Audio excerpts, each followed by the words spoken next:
Hi, good morning and welcome to meditation. Today is the 4th of June. What we are doing this week is to divide the different parts of Revelation that goes from what we call chapter, because the chapters were not there before. Chapter 1 to chapter 3, and then chapter 4 to chapter 5, chapter 4 to chapter 7, chapter 8 to chapter 11, and then chapter 12 to 14. 15 to 19 and 20 to 22. When we arrive at chapter 20, we are going to see the prison of the devil, that the devil is going to be put in a prison. The chapter 20 starts like this. Then I saw an angel coming down out of heaven, having the key of the abyss, and holding in his hand a great chain. So what is he going to do with this chain? He seized, verse 2, the dragon, the ancient serpent, who is the devil, or Satan, and bound him for 1,000 years. Where have we seen something like that before? We have seen it in the part that it's called by many the dragon, the child, and the woman. Revelation chapter 12 verse 9 says, the great dragon was hurled down, the ancient serpent called the devil or Satan, who leads the whole world astray. He was hurled to the earth and his angels with him. So he was actually, we call it the fall of this archangel who became what we call the devil, Satan. This is very close to chapter 20, verse 1 to 3.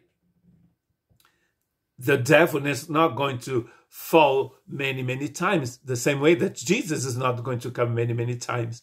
But in the book of Revelation, as we have seen, chapter 7, 11, 14, 15, and here in chapter 20, even in chapter 19, we see the last judgment and we see the coming of the Lord, many times described in this book. So we believe that these passages, they are parallel. They're not chronological. 8 to 11, 12 to 14, they are talking about the same thing. You are going to see in the repetition of the time in the book of Revelation. We'd like to meditate on that next week. In one passage, it says, it talks about 1,260 days, and then 42 months, and then 3.5 years. All days, if you calculate, will be the same. 1,260, and sometimes it gives you 60 something or 70, according to the calendar that was used.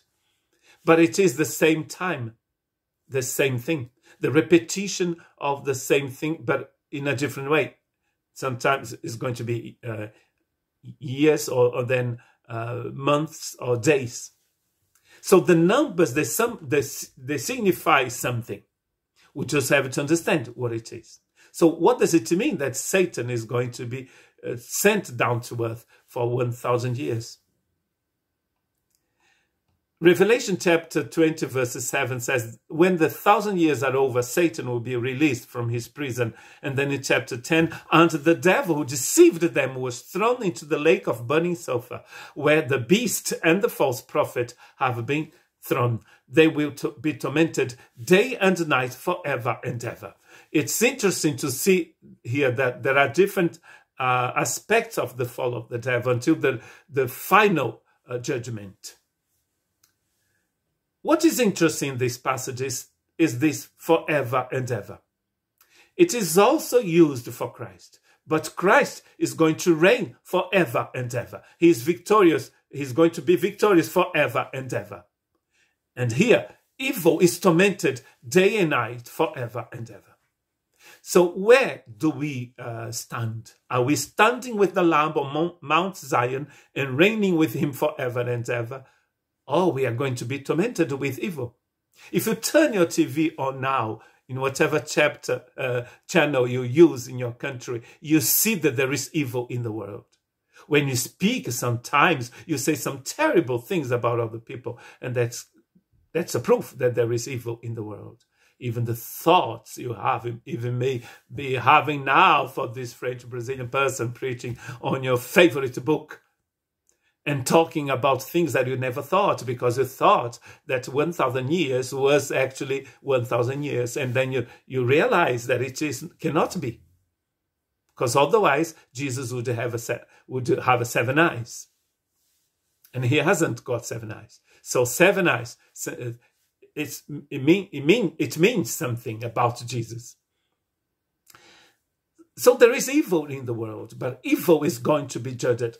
And evil is going to be tormented forever and ever. Satan is not going to reign forever and ever. Jesus is the only one who can reign forever and ever, because he's the Lord of lords and the King of kings.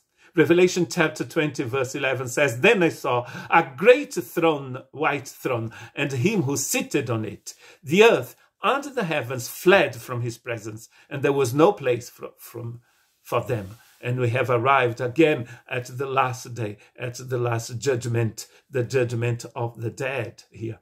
In verse 10 of this same chapter 20, the devil and everything else was judged, and now the dead is going to be judged as well.